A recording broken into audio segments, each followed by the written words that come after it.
If you need a license renewal or registration for your vehicle, you had a chance to get all of this done at the Illini Union today.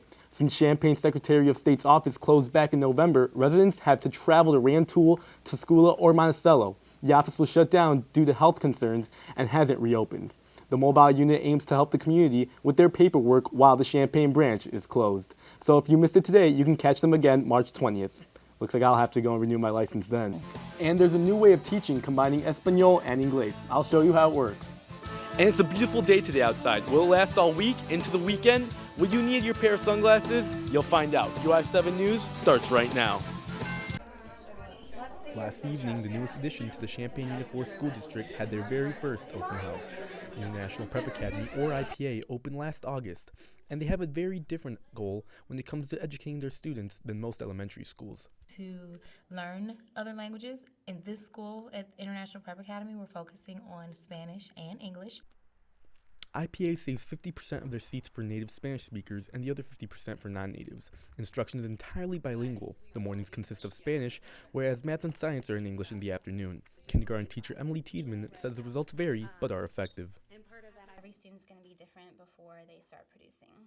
But they definitely start understanding us within the first month, and yeah, it's pretty cool. IPA currently has 96 students enrolled and has 3 kindergarten classes, 1 first grade classroom, and 1 second grade classroom. IPA currently shares their building with Kenwood Elementary. However, they only have 5 classrooms with 1 hallway and must share facilities like the gym, as well as have art and music in their own classrooms. The school even offered a bilingual mingles night in February where parents had the opportunity to learn and improve their Spanish or English skills. One of the parents of a student at IPA explains why she chose the school for her daughter. As the world is becoming more diverse and the younger we teach our children to interact with others, the better our world will be in the future and being able to communicate with others. IPA hopes to become an overchosen school, and next year they'll add a 3rd grade classroom as well as 3 new kindergarten classrooms, doubling the enrollment of students and creating more bilingual students as well as more bilingual jobs for teachers. In Champaign, I'm Enrique Escarpita, UI7 News. In honor of Earth Day, the U of I Wildlife Medical Clinic held a fundraiser earlier today at Enterprise Works with local Subway franchise owners in order to raise money for their wildlife patients. The clinic is run by veterinary students who volunteer and must rely on donations to care for the animals. Christine Dietrich, an Associate Director of Advancement who handles fundraising, explains what the main goal of the wildlife clinic is. When you find an animal in the wild, you can bring it into the University of Illinois and we will treat it. And our goal is always to be able to make sure it's healthy and to be able to release it back into the wild.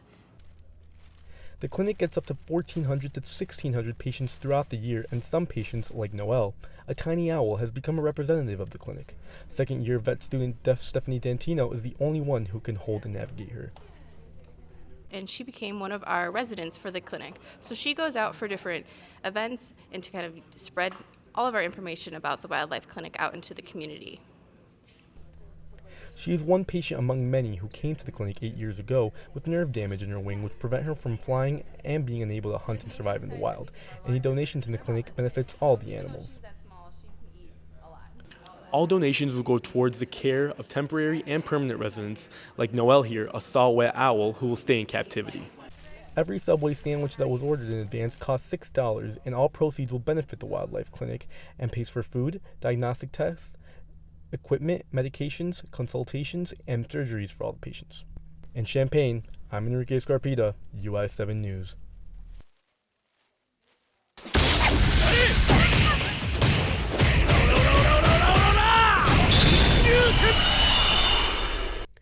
An adult with an athletic build isn't a typical physique of a gamer. Gideon Anwadi is a 28-year-old healthcare navigator at Presence Covenant Medical Center in Urbana. Gaming is one hobby he's had for over a decade that he sometimes thinks is just too much control over him. Gideon is a gamer in one specific fighting game franchise, known as Super Street Fighter. It all started 8 years ago when he kept losing against some friends, and he decided to take action and perfected the game by practicing daily. On average, I would say 2-3 hours or so. I play online, so get really into it. Gideon owns the 3 copies of Super Street Fighter 4, the most recent game to come out in the franchise, on his PlayStation 4, Xbox, and even has a version that he downloaded on his PC. He began playing so much at one time he broke one copy he had. So yeah, I just took it out, broke, smashed it, and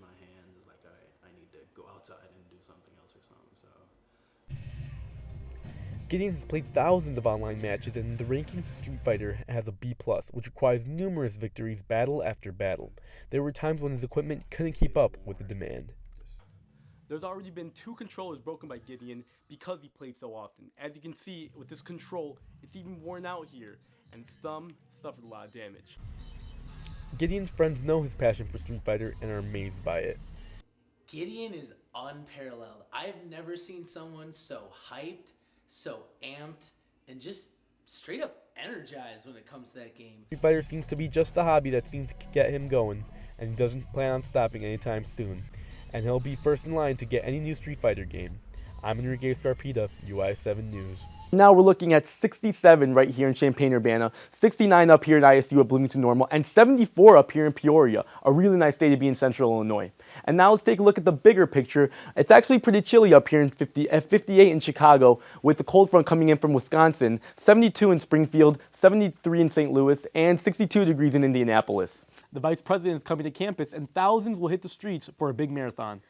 The Vice President's visit is not the only big event happening in Champaign-Urbana.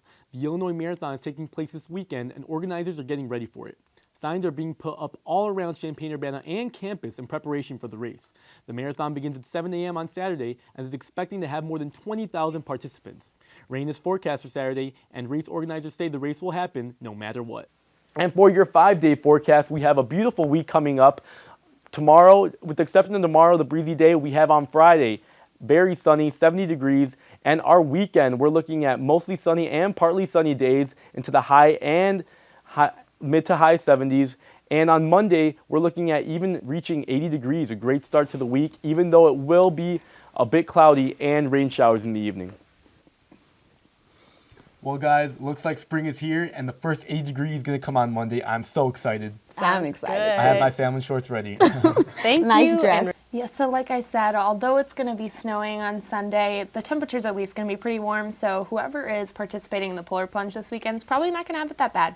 Oh, well, that's good. You know, every single time I see a map with the whole country and all their temperatures, I get so jealous of all the people in California and wonder, why do I live here again? Exactly. Well, thanks, Jesse. And here we have Alex Elich, and she joins us here with UI7 Sports.